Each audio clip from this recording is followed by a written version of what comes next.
Alors, suivant la formule consacrée, salut à tous, nous sommes donc le mercredi 15 février 2023 et il est 10 h, mais 9 h au soleil, donc il n'y a qu'une heure de décalage en hiver.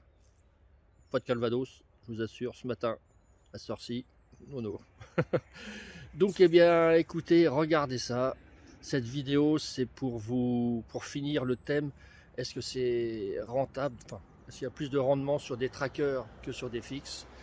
Comme sur ma deuxième vidéo, je ne l'avais pas vraiment signalé. Voilà, je vais le faire là. Donc, regardez. Ouais. En Normandie encore. Donc, c'était censé être la 3e journée de soleil. Et vous voyez, c'est le brouillard complet. Comme on a eu hier et avant-hier, mais là il est encore plus épais. Ah, c'est incroyable, regardez ça. Il gèle, il y a gelé, hein, bien sûr, mais Birdie est toujours à fond là. Donc voilà, le soleil est censé être ici. J'ai même pas pris la peine de mettre les trackers dans la position, puisque le soleil il est là, mais il est caché. Donc ça veut dire que qu'est-ce que vous voulez comparer les trackers par rapport aux fixes, puisque de toute façon l'intérêt d'un tracker c'est d'aller choper le soleil le matin avant donc les panneaux fixes, parce qu'il faut avoir les rayons du soleil le plus perpendiculaire possible au panneau. Donc là sur mes 3 jours, le matin c'était chocolat, puisque c'est apparu que à 11 h ou midi le soleil, et puis le soir où il y a le deuxième intérêt du tracker, comme vous pouvez le voir, j'ai la forêt qui est juste là, hein.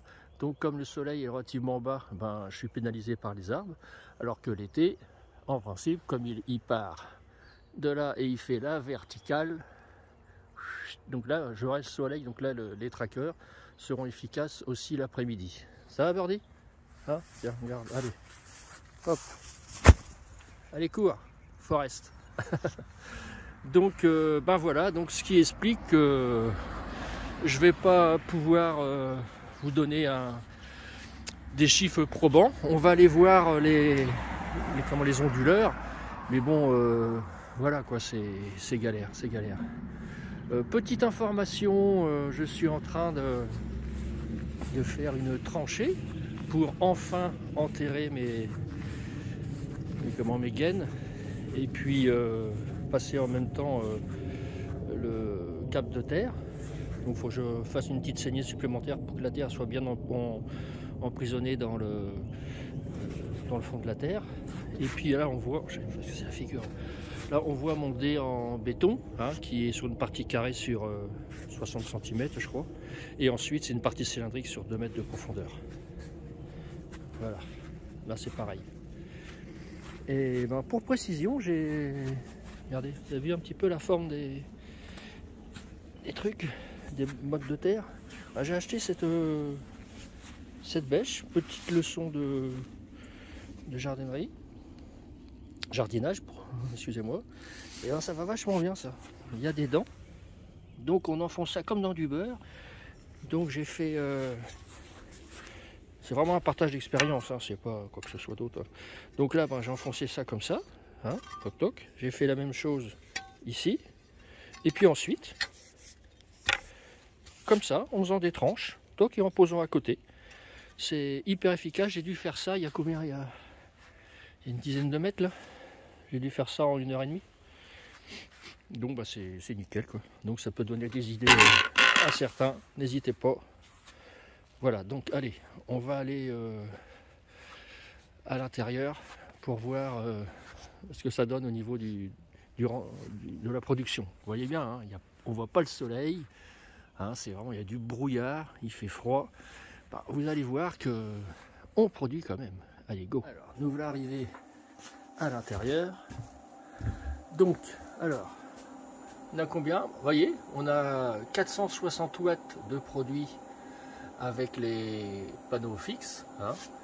On est en train de charger en 7 ampères les accus, puisqu'on est, bien sûr, on est coupé, hein, on est isolé du réseau depuis hier. On a fonctionné sur les batteries, donc elles sont, vous voyez, ça baisse, hein, quand même. Et là sur l'autre, sur les trackers qui sont à plat, en position à plat, ça capte tout ce qui est diffus, on va dire. Donc on a un peu plus de production, 537 pour 450, ça fait 20% qu'on va dire sûrement. Et on charge en 8 ampères les batteries. Donc comme j'ai 20% ou 25% on va dire, non, 22% je crois, de mes panneaux qui sont installés, on va dire 25%. Et là on a 1000 watts de production, et quand j'aurai tous mes panneaux d'installés, j'aurai 4000 watts de production avec du brouillard. Donc je pense que je pourrai véritablement, quand tout sera fini, me déconnecter complètement du réseau. Ouais. Et en cas de problème, je dirais indépendant du soleil, mais technique, bon là ça sera une gestion autre, j'ai un groupe électrogène, un gros, donc je pourrais pallier à différents problématiques. Voilà. Donc tout ça pour que à ce jour, je ne peux pas vous donner des chiffres très probants sur le gain de production des trackers avec ces 3 jours d'essai, parce que voilà, 3 jours de brouillard, c'est une catastrophe. Donc, je referai une vidéo là-dessus sur le rendement des trackers par rapport au panneau fixe quand le soleil se lèvera et qui sera apparent, donc on pourra choper dès 9 h du matin, mais vraiment à la vraie heure, et jusqu'au soir. Il devrait, là actuellement, mi-février, je suis à l'ombre à partir de 15h45.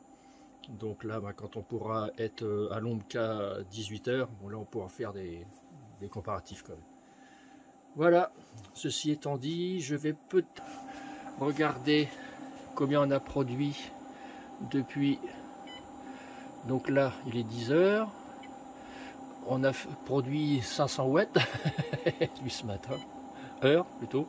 Donc ça c'est quoi? C'est le mois.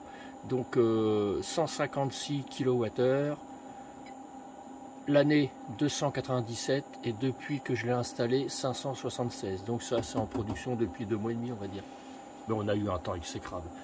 Donc 576, mais on va dire plutôt, on va revenir sur combien j'ai dit,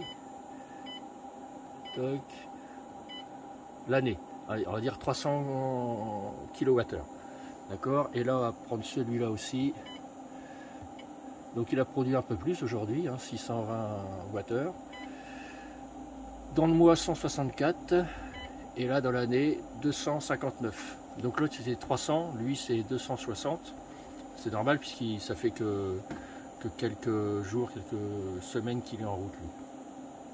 Donc ça fait 600 kWh depuis le début de l'année, voilà, en tout.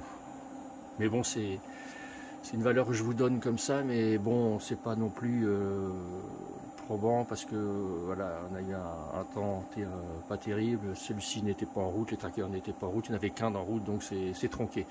Je pense que je vais pouvoir quelque chose plus probant sur février, la production de février quand même, et puis mars. Donc là, ça sera nettement mieux, je pense. Voilà les amis, et écoutez, je vous dis à bientôt, et puis portez-vous bien. Allez, bye bye.